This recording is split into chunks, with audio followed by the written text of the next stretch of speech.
ხო.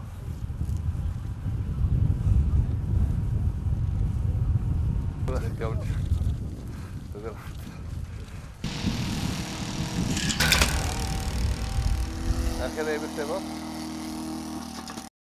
ნახე. კომაგერი.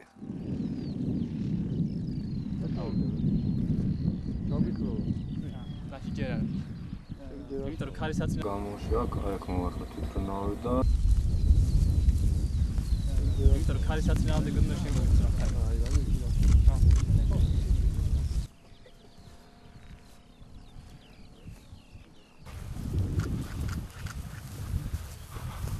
ეს სინამდვილეში არის პირველი მაღალტექნოლოგიური ქართული პროდუქტი, რაც ხშირად საქართველოში შექმნა. განჩენ ყველაფერი რაც ქონდა ჩვენამდე ეს ყოველდღიურად იყო გადმოღებული.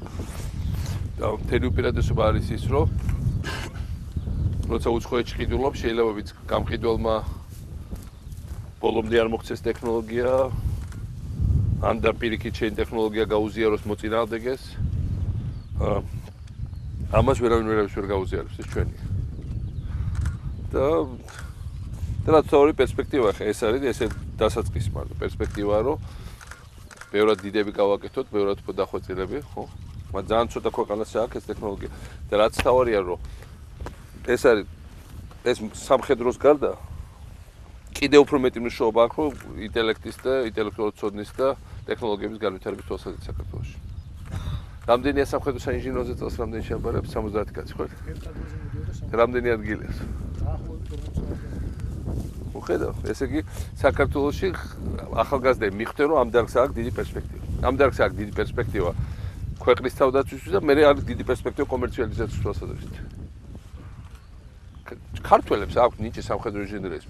ამერიკული ყველაზე მაგარი ამერიკული თვითმფრინავი მოიგონა ქართველი შვილი. ბიათი ხო? და უამრავი სხვა ლადირაშვილის არის რაკეტები რომელთაც რუსები გვიტყავდნენ. ასე რომ ჩვენ გვაქვს ეს ნიჭი. და თუ არა გვაქვს ეგრე ჩანს. ეს არის დასაწყისი. ეს არის ახალი დიდი საქართველოს ახალი სფერო ეხსნება მთლიანად. სამხედროში კი არა, მთლიანად ახალი სფერო ეხსნება. ეს არის მაღალი ტექნოლოგიების. ამას მოყვება უამრავი სამოქალაქო პროდუქცია ასეთივე ხარისხის და მიმართულების. და ჩვენ უნდა ვისწავლოთ აბსოლუტურად ყველაფერს გაკეთება, რის გაკეთება სამშელო და ყველაფრის გადატანა შეელოს. ესე სადაც ერთ წელიწად ნახევარში ეს შევქმნით, კიდე ერთ წელიწადში ამას ისე დავხვეწავთ, რომ წელიწად ნახევარში მაქსიმუმ ყველა მსოფლიო ანალოგს გაუტოლდებთ. CDD-ით და ტექნიკურ პარამეტრებს. წელს გამოვიყავთ ესენი აღულმზე. შემდეგ აღულმზე გამოვიყავთ 5-ჯერ დიდები და 10-ჯერ დიდები. ამაზე ცალკე ხო იმუშავებს, როცა სერიოზული წარმოება ეწყობა რამდენიმე ასეული კაცი. აი დამატებით დასაქმებული ადგილი. ეს არის ჩვენი და ყველაფერს ვქურით ჩვენ.